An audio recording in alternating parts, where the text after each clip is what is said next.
北京的党政机关、事业单位以及各大中小学一起放假6天。上一次因公造假在北京，它是2008年北京奥会开幕式那天报假历史。那么这次一下就连续放假了6天，是什么样重大的活动能拥有如此大的影响力的？那就是北京 APEC 会议。这次北京 APEC 会议，我们刚才说了11月7号到12号连续放假6天，不光是北京放假6天，那么相应的呢，河北廊坊地区以及保定地区也跟着放假6天。那么除了这些举措以外呢，从3号一直到 APEC 峰会结束这个过程当中，北京地区实行单双号限行，和这个奥运会期间单双号限行是一样的。其实APEC 造成的放假，北京不是第一次。在2001年在上海，中国轮到办 APEC 峰会的时候呢，上海放了5天假。2007年在澳大利亚悉尼召开的时候，悉尼为这个放了1天假。这次菲律宾代表团呢到中国来，他也来学习经验，也提出明年轮到菲律宾主办 APEC 会议了，可能瓦利拉也要因此也要放假1天。所以这个为 APEC 会议呢放假呢，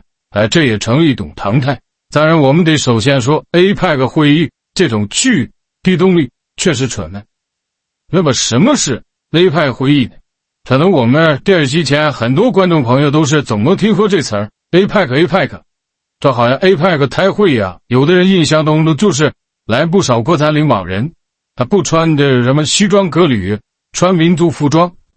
大伙可能还记得2001年在上海那次 APEC 峰会上，各国领导人都穿他们中国的唐装，大家更多印象停留在这上。那么 APEC 会议的全称叫亚洲太平洋经济合作组织工作会议。 APEC 是亚洲太平洋经济合作组织这么一个简称。我们大家都知道说经济合作组织呢，世界上最出名的那得说是欧盟。而成立了这些年以来呢，欧盟事实上在一体化进程不算推进，不光是经济上，政治上现在都日趋一体化。那么 APEC 它是在上个世纪80年代末冷战趋于结束的时候，这时候世界上出现了这么一种猜想，就是国际关系日益缓和。在这个前提下呢，经济全球化、贸易自由化、区域集团化成为当时世界的一个主流。这个时候呢，美国呢出于自身利益的考量，他和日本、韩国、澳大利亚，这都是和他有军事同盟的国家，这些环太平洋的几个国家，在1989年在澳大利亚开了一个会，所以亚洲太平洋地区应该实现经济区域一体化。就这样1989年 APEC 组织正式成立。到了这个1991年呢，中国呢是以这个主权国家的经济体形式加入了 APEC。 那么这个 APEC 它在国际范围的影响力的经济领域， APEC 越来越体现自己独特的地位。因为 APEC 这21个成员占据世界总人口的 40%， GDP 的总量的 55%， 贸易的 44%。 尤其我们知道亚洲这些国家，它的经济很多国家都处在持续增长。现在美国和欧盟整个经济处于衰退阶段或者复苏阶段，都不能独立的成为拉动世界经济发展的引擎，他们在很大程度上要依赖亚洲太平洋国家。所以 APEC 现在在国际上经济领域的地位是蒸蒸日上。那么在这个过程当中呢， APEC 会议呢具有着非常鲜明的一些特色。你比方说它这个关于经济方面的这些会谈，以及影响今后贸易的协定，往往是很多时候都召起于 APEC 会议。而且很多国家领导人来了之后呢，他不是说是像什么正式会晤的场合西装革履的，我企业翻译什么的，往往领导人呢可以穿着休闲西装，穿着牛仔裤。在1993年美国在西雅图召开这个 APEC 会议的时候，克林顿就穿着牛仔裤出席了，很放松。往往有的时候呢，正式会晤场合，有的时候剑拔弩张啊，那么底下这个会晤非正式场合，你像10号、11号在雁栖湖召开这个叫领导人非正式会议。这个非正式呢，就是他所有双方不会签订什么正式公布的条文，双方会谈内容也不具有法律的约束力。但正因为这样呢，双方容易坦诚的交流，所以很有可能呢，以前解决不了的问题，通过这一次会议解决；以前无法沟通的问题，通过这一次会议沟通。尤其是为了制造宽松的氛围呢 ，APEC 会议呢，它包括我们现在就国宴的水平都有提升，尽可能呢，能让外国友人呢尝到中国各地的风味美食。但是这也做了非常大的这个准备，你包括这会议中心开会说是就餐，就从厨房到餐桌这块是有多少米，你都能量出来。厨师要走484步，经过5分左多少秒，把这个东西送了。就是各个方面的一定要为客人服务好，招待四海宾朋，同时呢，能更广泛的比像那个国事往来那样更大范围的推广中国的文化。所以 APEC 会议呢期间呢，会有很多有意思的中国文化相结合的项目。它不像有一些正式会议，我们表面上看起来有点枯燥。可能有的朋友说，这开会经济合作跟我有什么关系？离我太远了。那可不是。APEC 会议离我们很近。你看，我举几个例子啊，在 APEC 会议上，中国和泰国曾经互相免了双方200多种蔬菜水果的关税，结果一下子在2天03年之后，你就会发现中国的有些水果，像芒果呀、山竹这些大幅度降价。原先看起来抓不可犯的热带水果，突然间飞入寻常百姓家。再一个，我们看你要买什么日本的汽车、韩国的化妆品，甚至有钱人说买美国飞机。由于 APEC 峰会召开，双方这方面贸易自由往来的程度越来越大，就天底下越来越多的好东西以很便宜的价格来到你面前了。你像咱们看的韩剧、泰剧能够进入中国，都和 APEC 会议有直接关系。你再有大家说旅游去，你看 APEC 会议里这些国家，日韩、金马泰、澳大利亚、新西兰、美国、加拿大、港澳台市，就是中国人80%出去旅游的地方，都是 APEC 这21个成员国的国家。那么这个时候 APEC 内部加强合作，有可能签证就更好签，通关就更迅速。你要去哪个国家说走就走，不用为签证这些事儿烦恼。因为我们知道中国的护照呢，世界上大概有30多个国家落地免签，范围不大，而中国主要要出去旅游的那些地方，基本上都在 APEC 这个会议成员里边。所以在这个亚太经合组织内部呢，如果要加强旅游什么这个物品交易的这个关贸协定各个方面重新调整的话，那毫无疑问，中国人将有可能成为最大的获益者。咱们出去旅游的人多咱们国家消费能力强所以我说 APEC 其实离我们是非常近。那么这届北京 APEC 会议里边有一个主要的问题，其实就是中国和美国这个关系调整的问题。因为我们都说中美呢历然是既竞争又互补，尽管意识形态不一样，在这现在来看谁也离不开谁。你看中国，它在很大程度上美国的技术美国的市场美国的国际关系协调对中国影响很大。那么对于美国来说呢，现在美国如果不依赖亚洲区域的发展来提振它的经济，完成经济复苏，美国现在经济也很难办。它的经济复苏的这个势头远没以像西方那些经济学家估计那样乐观美好。所以双方呢互相有需求的，这可以互补的。但是在亚太经合组织里双方又存在竞争。它如果是从对 APEC 成员国的依赖程度来看，在1999年的时候，中国的贸易很大程度来自 APEC 成员国。为什么？那会儿中国没有加入 WTO， 而美国那个时候对 APEC 的依赖程度远不如中国。但是2008年金融危机出现之后呢，倒个了，中国的依存度呢、依赖程度呢，没有美国那么大了。美国对 APEC 成员国的贸易依赖程度要大于中国的。这时候与中国现在的贸易越来越呈现全球化开始，我们可以通过跟东盟的合作，跟这个金砖国家的合作，跟欧盟的合作，一点点打开自己的市场。而美国呢，如果不依赖亚洲国家的经济增长，它的经济复苏现在也是一个问题。所以现在呢，这个此消彼长也决定了呢，中国在这个亚太经合组织里边区域经济的主导越来越上升。当然这个经济主导权的上升也不意味着中国就能完全把控 APEC 的是第一主导权。为什么呢？因为美国在亚太地区，它的势力影响相当大，尤其是体现在对安全秩序的把控上。其实说白了就是军事力量。你看这里头，美国像菲律宾呢、日本呢、韩国、澳大利亚都是它的盟友或者准盟友。美国对东盟的影响力也非常强大，所以美国呢不仅能影响中国的南海问题、中国的东海问题，就这些范围，中国在亚洲周边国家，就跟太平洋这个区域国家发生的关系当中，美国都可以起到一定的作用。美国在这些国家呢，经常有驻军或者有军事基地，就是美国给这些国家提供的军事保护呢，一方面降低了这些国家军事开支，但另外一方面呢，使美国的军事贸易这块变得非常活跃了。政治上的影响、军事上影响，势必会导致在经济上影响越来越强。所以就是美国可以通过它对安全秩序的调整和影响，来推进双方经济的发展。但是在世界和平的大前提之下呀，在贸易领域之内，中国现在已经是世界上最大的物品贸易国家。所以在这种形势之下呢，中国本身的出口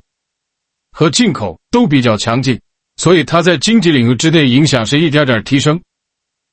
那么这次 APEC 会议当中也看出来，中国在经济领域之内它是巨大影响，但是同时也使中国人意识到一个问题，就是政治军事影响经济盛世。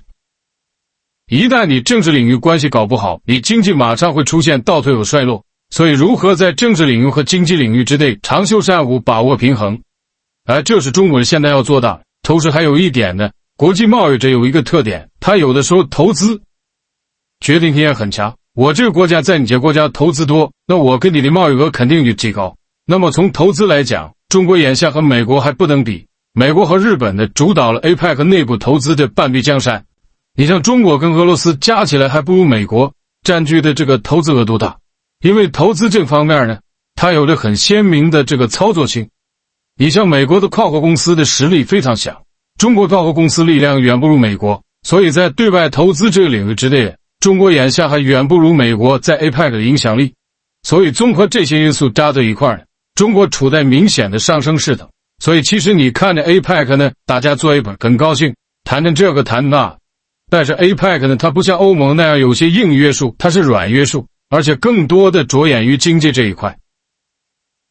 所以这 APEC 这里边呢，往往政治在 APEC 会议上也经常会体现。由于它有非正式领导人会议呢，可能好多的时候呢，双方的交往就会放松一些，这可能会促成很多新鲜的政治碰撞点。你像现今国际政治上几个主流问题，在这里可能都会有体现。你比如他最简单来说这个，说中国领导人和日本领导人，就说习近平同志和安倍晋三会不会会变，这是很多人都特别感兴趣的。为啥？因为中日关系今年可以说达到了一个低谷，那能不能双方会变，很多人都关注。咱们的外交部协助发言人回答得很艺术，说能不能会变，原来的都是客，我们对每位客人都要记好，地主之谊。总而言之，我们的态度呢是呢，你日本必须正视历史问题，必须就你犯过的一些错误呢，真正的道歉，而且不要再犯这样错误，不要再伤害亚洲一些国家，主要是中国人民的感情。所以这个中日首脑能否会变，其这个可能还有重要的，就是美俄首脑能否会变。因为在乌克兰问题上，美国主导西方国家制裁俄罗斯已经很长时间了，甚至呢前一段时间的油价下跌，普京都认为这是美国和沙克主导的阴谋，要打击俄罗斯。那么这种情况下，美俄领导呢，大家都要聚会的时候，那肯定要见面了，底下会不会有1对1的会晤，这个现在也是一个很重要的议题，就是普京和奥巴马能不能来一次见面，来商量商量乌克兰问题你还怎么整啊？这也是一大看点。再有的就是中美，就是习近平和奥巴马，这个好像见面很多人觉得是分问题了，因为在去年呢，双方在美国就曾经有过一次非正式的见面，双方也都没有系领带，很放松。那现在中美呢也正需要坐下来好好谈谈，应对新的国际形势，加强新的合作时候，所以习近平和奥巴马的见面应该是这次会议上一个可以预期的议题。那在剩下的我们看很有意思了，就说这日本啥这态度。日本和韩国这些年，你别看都是美国的军事盟国，但日韩之间的矛盾也不少。就说日韩首脑会见面。再一个，日本和俄罗斯本来呢，索契冬奥会呢，安倍晋三也出席了，但是接下来日本呢，配合美国一起制裁俄罗斯，俄罗斯很是恼火。现在日本也通过多方面释放信号，说我这个制裁你迫不得已。所以说这次有没有可能普京和安倍晋三再搞一次1对1的会晤？这也是一大看点。俄罗斯也希望从西方制裁这个领域打开一个突破口，所以这在这次峰会上都是很有意思。包括中国现在跟菲律宾由于南海的一些问题领导人见面的时候会谈什么，会谈成什么样，这都是值得大家期待的。所以我说这几天我们关注 APEC 会议相关的一些内容，这里边一定有和这些东西相关的。也许我们能从这次会议当中一种友好气氛当中，能够解读出未来国际关系一种走向。我相信这也是对于关注国际问题的朋友来说，是一次难得的近距离放松的考察国际问题的机会。同时呢 APEC 会议可能给我们生活当中带来更进一步的一些实惠，包括购物包括旅游包括其他方方面面。所以我说我们可以把它当作了解国际关系，了解国际贸易动态，乃至关注影响我们生活元素的一个非常非常好的窗口。日本一家企业出售一种狗粮，引起了世界舆论的关注。因为这个狗粮是用北大西洋长须鲸的鲸鱼肉做的，所以有很多人说这是最糟糕的炫耀性消费。因为熟悉新闻的朋友都知道，日本的捕鲸业非常发达，曾经遭到多国环保组织环保人士的抗议，可是日本的捕鲸行动并没有因此停止。那么日本的捕鲸事业到底是由于商业利益的滥捕滥杀呢，还是一种正常的生产消费活动？日本捕杀鲸鱼它是非常有传统的。每年的9月份到第二年的3月份，这个期间是日本捕杀鲸鱼的季节。现在呢，一般一年日本要捕杀2万多头鲸鱼和海豚。那么我们有的时候一想到说捕杀动物，总觉得这是人类应该爱护自然，应该和这个动物做好朋友。尤其是我们一想到海豚很可爱的样子包括有的鲸鱼很可爱的样子，都觉得这日本怎么能去屠杀这样的动物呢？又不是没有吃的，这猪狗牛羊挺多，怎么就非要屠杀鲸鱼呢？你比方说我们很多人憎恶日本捕杀鲸鱼和海豚，是从有一年奥斯卡奖的一个纪录片开始的。那个纪录片很多朋友看过，叫《海豚湾》，它也拍的是日本歌山县菜地町这个地方。每年在这儿呢，日本要捕杀大量的海豚。它是用这个钢管插到水里头敲，破坏这个海豚的声纳系统，然后把这些海豚呢赶到海湾这块呢，然后用渔网给封锁上。停了1天之后，等到海豚也扑腾的差不多了，开始捕杀了。然后有用钩子的，有用枪的，有用什么的把海豚捕成了，然后割断它喉咙，动不了了，然后再把它的肉分解出来拌。有人看了这纪录片说太残忍了，太血腥了，这日本人怎么能干这事儿？所以我们首先要估量的是什么呢？就是日本人捕鲸和这个捕杀海豚，他到底是为了什么？假如说就为了取乐，那是绝对不正义。因为日本人首先来讲，他捕杀这个鲸鱼和海豚，他是有一定需求。这是为什么呢？因为日本人呢，主要的食品主食是大米，大米里头呢蛋白质比较少，而偏偏日本人呢以前不怎么吃猪肉、牛肉、羊肉大量的就吃鸡肉之类。现在的日本人呢，牛肉呢吃一点，但是猪羊也不是很多，所以他们为了获取蛋白质呢，那只能从这个海洋鱼类当中获取，而鲸鱼肉里边呢有大量的蛋白质。再加上说第2次世界大战之后呢，日本整个的经济萎缩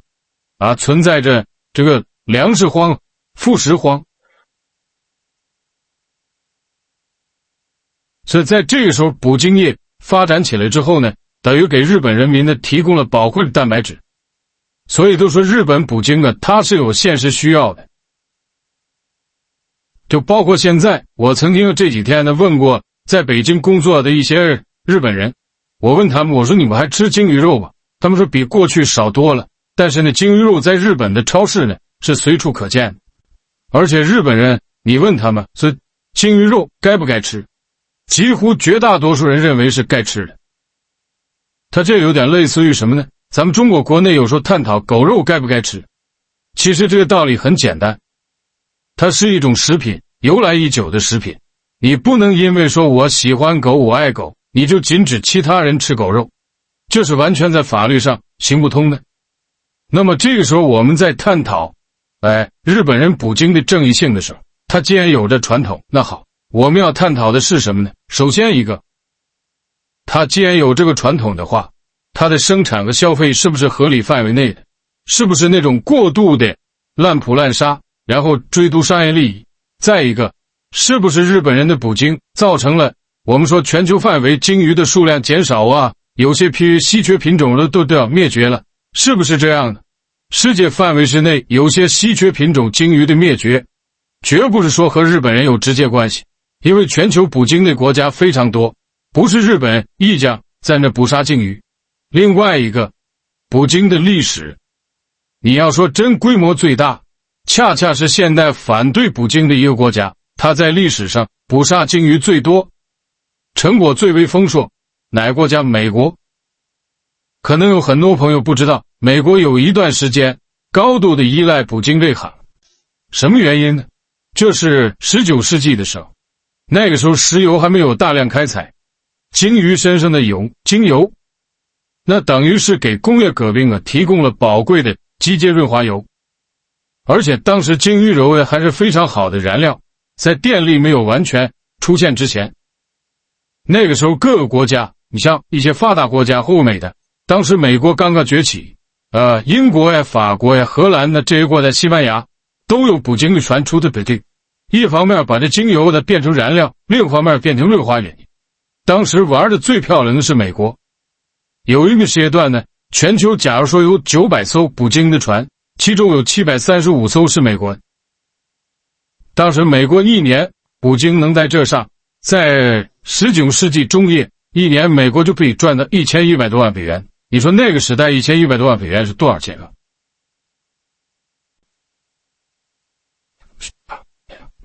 当时美国有大量的捕鲸的船出海，各种各样的捕鲸地点就是那时候美国人发明的。当时甚至美国一些青春少女最憧憬的嫁给的人都嫁给一个捕鲸船的船长，你又说又风光，利润又丰厚。那么到后来呢，由于石油大量开采，可以取代精油了，这个行业才萎缩下来。也要说最早是欧美这些发达国家在完成资本原始积累过程当中，血腥的屠杀鲸鱼，获取丰厚的商业利润。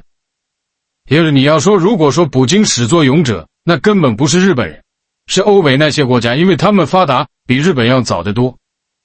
在一个世界范围之内，很多稀缺品种鲸鱼的灭绝，它不是和捕鲸有关，而跟所有人的这个工业行为有关系。我们都知道鲸鱼呢，它是哺乳动物，它也有肺，它不可能在水底下永远待，它有时候到水面上要呼顶向的。所以呢，水面上这种污染，近海的这种污染，对鲸鱼影响是非常大的。那么从工业革命以后呢，人类这个机械工业越来越发达，产生了大量的工业垃圾，产生了化学制品，产生了大量的污染。这一污染把大海当作欲取欲求的这么一个资源的时候，好多垃圾东西都排放在里头，而这种水域的污染对鲸鱼是最为致命的。再一个，我们现代有渔业，你比方说我把这边呢海面上的鱼季节性的捕捞，有的时候鲸鱼就没有食物了，把它给饿死了，这也是常有的事。所以就说人类的现代化工业对鲸鱼产生了影响和打击，所以这些原因加在一块儿，是造成现在鲸鱼的数量有所减小，或者说有的稀缺品种濒临灭绝重要原因。不是说日本人捕杀鲸鱼就直接造成这种情况。所以呢，我们现在对世界的捕鲸这方面应该有一个正确的认识，不能盲目的说，哎呀，这一看捕鲸场面太残忍，再一看日本这干的，我就反对。那从世界范围来看呢，对日本捕鲸的态度各方面也都不一致。我跟大家讲一个非常有意思的事，中国呢不是一个捕鲸的国家，我们从鲸鱼当中没有得到什么好处，我们也不去捕捞鲸鱼。那么在我们大多数中国人想当然认为，那中国肯定反对日本捕鲸正好借这事说说你。大大相反，这你可能没想到，在日本提议的有过2次关于捕鲸方面的这个协议的时候，中国一次投了赞成票，一次投了弃权票，没投过反对票。有人说这都奇怪了，怎么中国还支持日本捕鲸首先我给大家介绍个常识，你不要以为这个鲸鱼就必须该保护，在食物链的顶端，鲸鱼在海里几乎没有对手。鲸鱼对海洋渔业，就捞鱼捕鱼，是非常大的一种威胁。来告诉你，为什么呢？你看我们这个从事渔业的朋友知道这个定律，一个是抓大放小，就你把大鱼捞上，小鱼苗放，来等着养大了再抓吧。再一个季节性的休渔，就是这一段时间鱼类繁殖呢，咱不捕鱼，过一阵鱼类过了繁殖期，咱再捕鱼，有休渔季节。可是鲸鱼的出现把这2条都给打断。这个鲸鱼吃这个海洋鱼类的时候，一张嘴往往就是1吨，往往这1吨离虾1堆小鱼就没了。鲸鱼绝大多数吃的是小鱼，而且鲸鱼和海豚的捕鱼有一个特点，往往在一定范围之内呢，把这小鱼都圈起来，集中一下给消灭，就容易造成这一个海域之内的鲸鱼类一下就被鲸鱼和海豚都给吃掉了。所以鲸鱼是现代渔业最大的一个威胁。从生物角度来讲，最大的威胁就是如果你让它的数量得到这个繁殖的话越来越多，那么你的渔业就会受到致命的打击。那说这跟中国有什么关系吗？有关系。中国界海的渔场捞鱼的过程当中就是的，说我这环保，我这养一养鱼，对你这有好处。所以在这点来讲，杀鲸鱼这点来讲，中国的渔业和日本的渔业有共同的利益需求，双方利益是一致的。我说到这，有的朋友可能不同意，说那以前没有人类产生的时候，那鲸鱼就不吃鱼业，不也这么吃吗？怎么也没见说是哪儿的这鱼就没了。历史和现在不一样，那个时候大自然调整咱们整个的这个自然界，你记住有一点，它不是总是和谐的成分，它也是波动式的。你比方说这一段时间的鲸鱼把这个海域，我说的讲几百万年前就说还没有现代人类的，鲸鱼把这个海域的鱼给吃光了，吃光了以后，鲸鱼2条道，一条游开走找食去，第2条道在这待着饿死，那么或者走开或者饿死。没有鲸鱼了，这个海域的鱼类一点点过了几十年又繁衍回来，鲸鱼又来吃了，然后吃完再走，再繁衍再长，它是循环的波动性的。可是咱们现代的人呢，你说你处在这个波动性当中，风谷着还可以你如果到了谷底这儿，你可能就别扭了。所以现代人类有强大的干预自然的能力的时候，就不能允许你鲸鱼这么折腾了。所以大自然的调整从来都不是和谐的，它有时候有些剧烈变化，我们现在人类有这能力就可以干预这种变化，让它向人类利好的方向发展。你看现在世界范围激烈的反对日本捕鲸的人，